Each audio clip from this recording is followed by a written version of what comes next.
Hi, welcome to TNT, and it's the 14th of March, which means tomorrow is the Ides of March. So today is the Ides of March Eve. Saturday's program, as usual, live. Well, we didn't have one last week, so a live program between 9 and 10 a.m. Thai time, where I'll be fleshing out a bit more about the announcement I'll be making at the end of today's program relating to the future of this daily news program.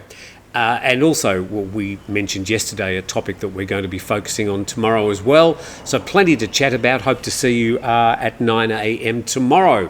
Now, we are brought to you, of course, by 5-Star Marine Phuket.com. That's the number 5-Star Marine. And so thank you very much to Sean and the team for their ongoing support. As we get into this sort of disturbing story, there has been a resolution. UK retirees endure a legal nightmare in Thailand. This reported in the BangkokPost.com, and it refers to two British retirees who were badly beaten by neighbours after a property dispute in Hua Hin, and they've been fined after being charged with assault for defending themselves. Des and Mary Byrne from Middlesbrough in the UK pleaded guilty in a local court in Wednesday to assault and causing damage. They were given a suspended 20-day sentence and fined 17,500 baht.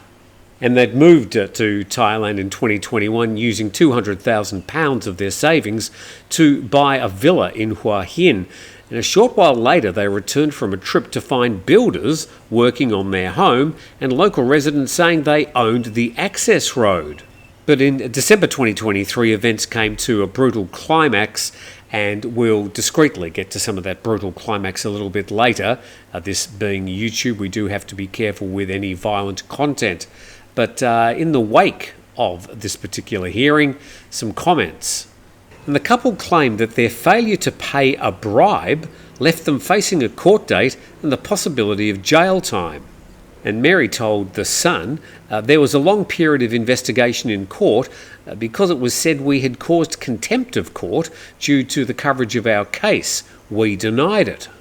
So once charges have been laid, you do need to be careful what you are saying to the media or what you're saying publicly in relation to that case. Same with the media. They've got to be very careful how they report things. But of course, this case has had a lot of coverage, led by UK newspapers. Some of this stuff.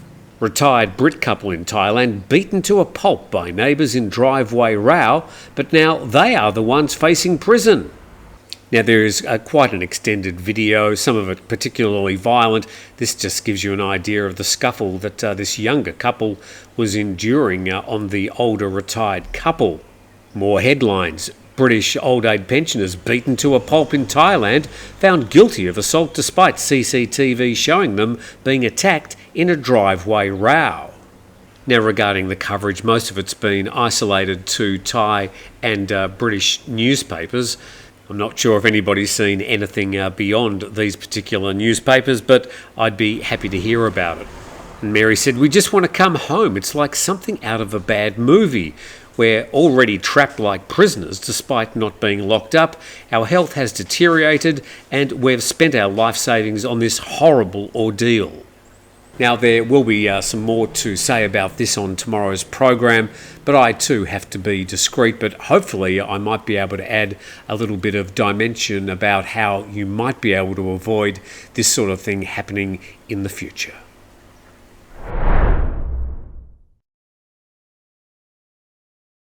Now, I should say, in regards to the last story, that we wish Des and Mary the very, very best if they do decide to return to the UK.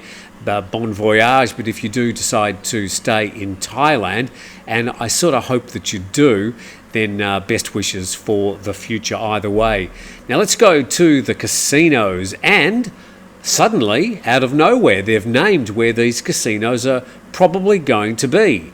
Well, that's the story today. We go to the Bangkok Post. Casino cities in Thailand named. And this caption saying protesters rally against the government's draft law to establish casino entertainment complexes. And the special committee overseeing the entertainment complex project has announced that Bangkok, Chonburi, which is code for Pattaya, Chiang Mai and Phuket will be the first 4 locations, amid public criticism. And a rather optimistic Mr. Naikom, an MP of the ruling Per-Thai party, noted that the 500 billion baht project is expected to attract at least 50 million visitors annually. Given that last year 35 million people visited Thailand in total, so it looks like they're expecting some 20% more people to come to Thailand just to visit the casinos. And just further on there, he expects it to create at least 40,000 employment positions, which will help generate tremendous income for Thailand. Well, maybe not so much the whole of Thailand, but certainly a few people. Meanwhile, the Secretary-General of the Stop Gambling Foundation has criticised the current version of the Entertainment Complex Bill. He says it lacks clear stipulations on the number of casino facilities, the size and proportion of gambling spaces, that reads casinos, and frameworks on licence fees and tax rates. He also said the latest version of the bill allows the casino licensee to arrange for other businesses to facilitate those entering a casino. Well, this all seems to be happening apace, and it seems we've got 4 locations already announced. Exactly where in those locations, I don't know. Do you?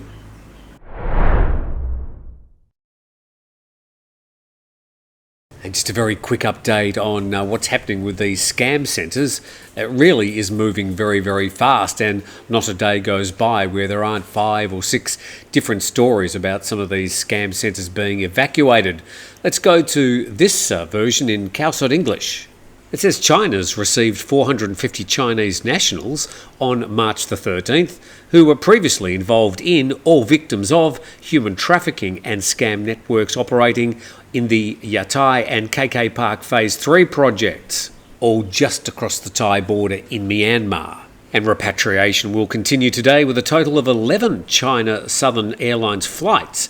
Individuals have been transferred from Myanmar through the Thai-Myanmar Friendship Bridge to Mae Sot International Airport and then onwards to China.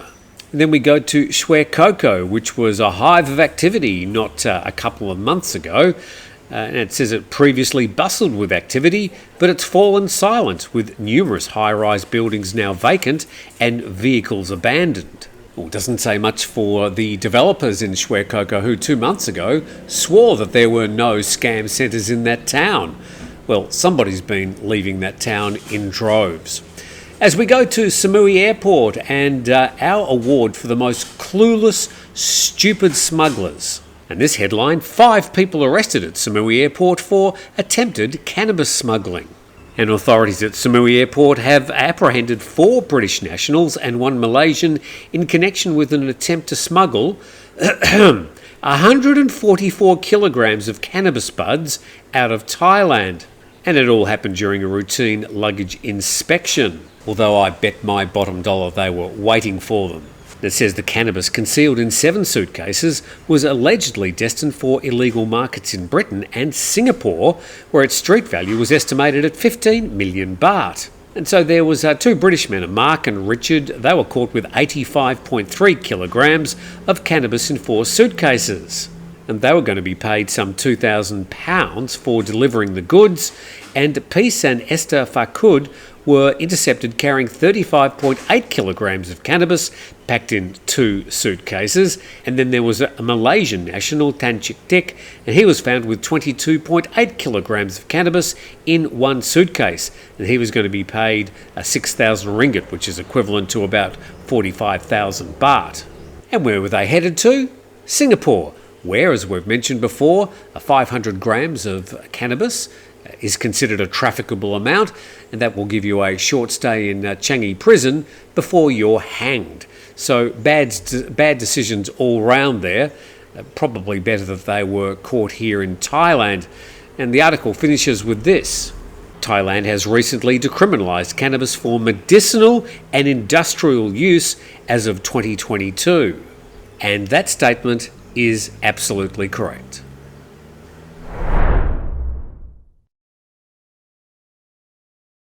Okay, to the issue of what's happening with this program. So I've decided, after quite a lot of deliberation over really 3 or 4 months, that I'm going to stop doing the daily 10-minute roundup of Thai news. Don't get upset, don't unsubscribe all of a sudden, because it will be replaced with other material.